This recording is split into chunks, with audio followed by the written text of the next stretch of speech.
Tell us, James, what does it mean to be modern and Orthodox? Basically, what I'm getting at is for you to briefly summarize Neo-Calvinism and how you see it in Tim Keller. Sure.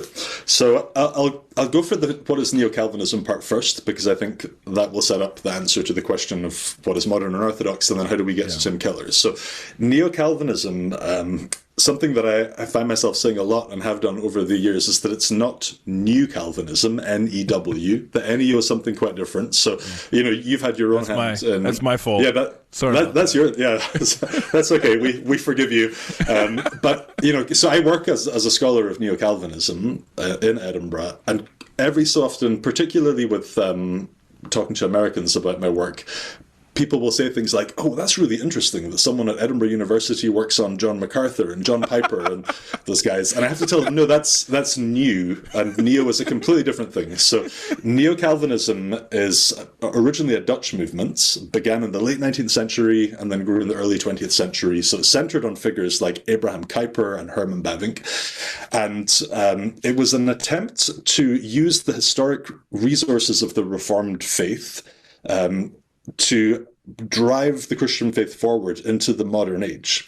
So the neo part refers to the fact that it is new. It's trying to do something new with a much older tradition, and to do that in the context of the late modern age, of the late 19th century and early 20th century. So I guess, if we're thinking about that as Neo-Calvinism, we could maybe think of like John Calvin and 16th century Geneva as Paleo-Calvinism. So Calvinism, if we want to call it that, or Reformed Christianity of the 16th century, faced a lot of big questions that were particular to its context. How should Protestants relate to Catholics? If you're in Calvin's Geneva, big questions about religious refugees and immigration. Big questions around what do you do with people who are explicitly heretical? So a figure like Miguel Servetus, who was anti-Trinitarian and who was burned at the stake in 16th century Geneva. So there are very big contextual questions that the Reformed faith has to answer. But Neo-Calvinism is in a completely different context. It's in the late 19th century in the Netherlands. It's facing big questions around mass democracy, which is a new thing historically in the Netherlands, or Western culture. Big questions around industrialization, modern technology. Big questions around evolution, the natural sciences. And rather than questions around what do you do with someone who is anti-Trinitarian, what do you do with atheists? How do you live alongside people now who would have been unimaginable in Calvin's world?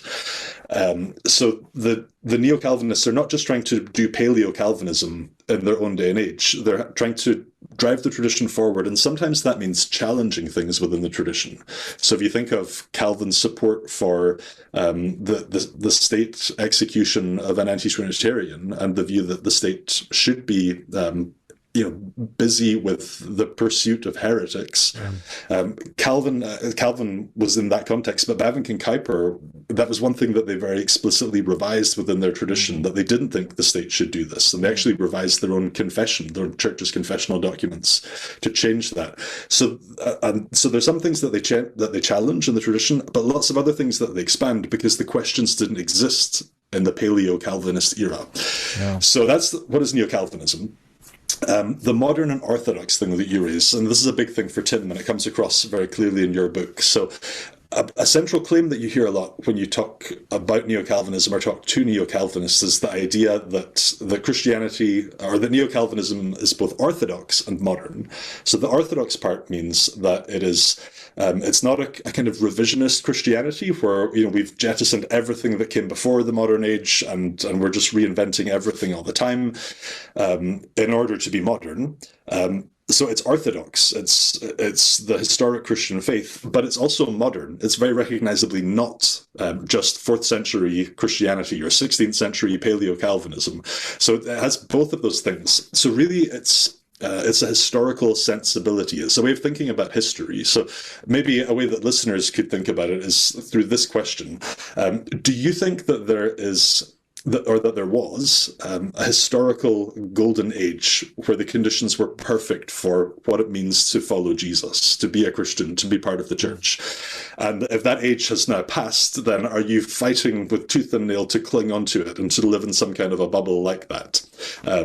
Or do you think that there's actually never been one single historical period or cultural context in which the conditions are perfect for being a Christian, and instead every historical period, every culture that you could live in will present distinct challenges. It'll be difficult to be a Christian in different ways across different cultures, rather than the idea that there is just some golden age in the past. So Neo-Calvinism has a distinct historical sensibility that says that there is no golden age, that it's certainly more difficult in some cultures to be a Christian than in some others. And a big part of the impetus historically for Neo-Calvinism emerging was the view that in revolutionary France, with a very distinct kind of secularism that was being imposed, it was really difficult to be a Christian there.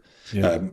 More so than in the Netherlands, and they were trying to fight not to make it so difficult to be a Christian in the Netherlands, and that's a big factor in the backdrop to Neo-Calvinism. But they don't think that there is a golden age, and they didn't think that that we just need to carry on living as though it's 16th century Geneva. And in fact, if you could be transplanted back there, you'd have to.